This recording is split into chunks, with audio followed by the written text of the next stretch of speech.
اللہ الرحمن الرحیم۔ السلام علیکم ورحمۃ اللہ وبرکاتہ۔ لبیک ٹی وی سے رب نواز لودھرا ایک نئی ویڈیو کے ساتھ آپ کی خدمت میں حاضر ہے۔ اگر آپ ہمارے چینل پر نئے ہیں تو ہمارے چینل کو سبسکرائب کر لیں۔ ویڈیو دیکھنے کے بعد اگر ویڈیو آپ کو پسند آئے تو کمنٹ سیکشن میں اپنی رائے کا اظہار ضرور کریں۔ انڈیا اور پاکستان نے 30 سالہ پرانی روایت کو قائم رکھتے ہوئے ہر سال کی طرح سن 2023 کے پہلے دن اپنی جوہری تنصیبات کی فہرست کا تبادلہ کیا ہے۔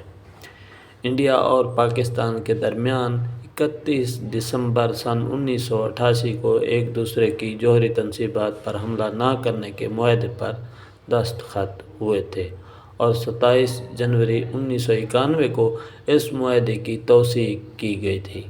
اس معاہدے کے تحت دونوں ممالک ہر سال کے پہلے دن ایک دوسرے کو اپنی جوہری تنصیبات کے متعلق آگاہ کرتے ہیں۔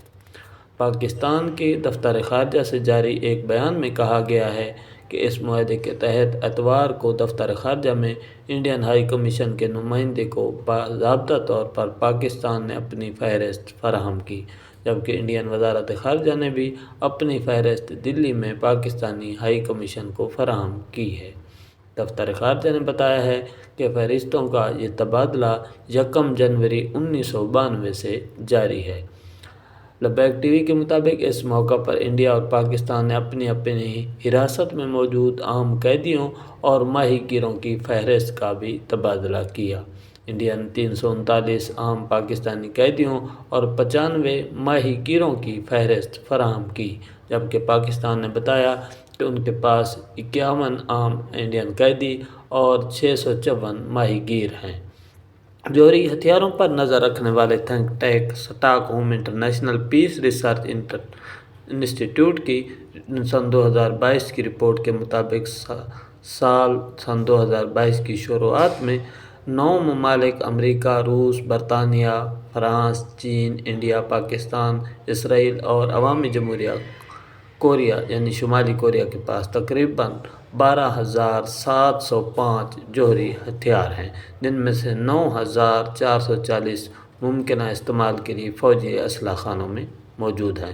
اس رپورٹ کے مطابق انڈیا اور پاکستان اپنے جوہری ہتھیاروں میں اضافہ کرتے نظر آ رہے ہیں، اور حالانکہ دونوں ممالک کی حکومتیں اپنے کچھ میزائل ٹیسٹس کے بارے میں بیان جاری کرتی ہیں، مگر اپنے اسلحے اور اس کے حجم اور حالت کے متعلق کوئی معلومات فراہم نہیں کرتی۔ اس رپورٹ کے مطابق پاکستان کے پاس اس وقت 165 جبکہ انڈیا کے پاس 160 جوہری وار ہیڈز ہیں۔ واضح ہے کہ سیپری کی رپورٹ سن 2020 کے مطابق پاکستان کے پاس جوہری ہتھیاروں کی تعداد 160 اور انڈیا کے پاس 150 تھی، جبکہ سن 2021 میں یہ تعداد پاکستان کے لیے 165 اور انڈیا کے پاس 156 ہو گئی تھی۔ اسی بنا پر اس تھنک ٹینک کا خیال ہے کہ پاکستان اور انڈیا اپنے جوہری اسلحے میں اضافہ کر رہے ہیں۔ انڈیا اور پاکستان کے درمیان اس معاہدے پر پاکستان کی جانب سے وزیر اعظم بے نظیر بھٹو اور انڈیا کی جانب سے وزیر اعظم راجیو گاندھی نے دستخط کیے تھے، اور یہ جنوری 1991 میں نافذ العمل ہوا تھا۔ صرف ایک صفحے پر مشتمل اس مختصر سے معاہدے کے تحت دونوں ممالک ایک دوسرے کی جوہری تنصیبات کی تباہی یا انہیں نقصان پہنچانے کے کسی بھی عمل میں نہ حصہ لیں گے، نہ اس کی حوصلہ افزائی کریں گے، اور نہ ہی بالواسطہ یا بلا واسطہ اس میں شریک ہوں گے۔ پاکستان اور انڈیا کے درمیان یہ معاہدہ 30 سال میں کشیدگی کے متعدد عرصوں کے درمیان بھی نافذ العمل رہا ہے، اور دونوں ممالک باقاعدگی سے ایک دوسرے سے ان فہرستوں کا تبادلہ کرتے رہے ہیں۔ تو امید ہے کہ ویڈیو آپ کو پسند آئے گی۔ ملتے ہیں نیکسٹ ویڈیو میں، تب تک کے لیے اللہ حافظ۔ پاکستان زندہ۔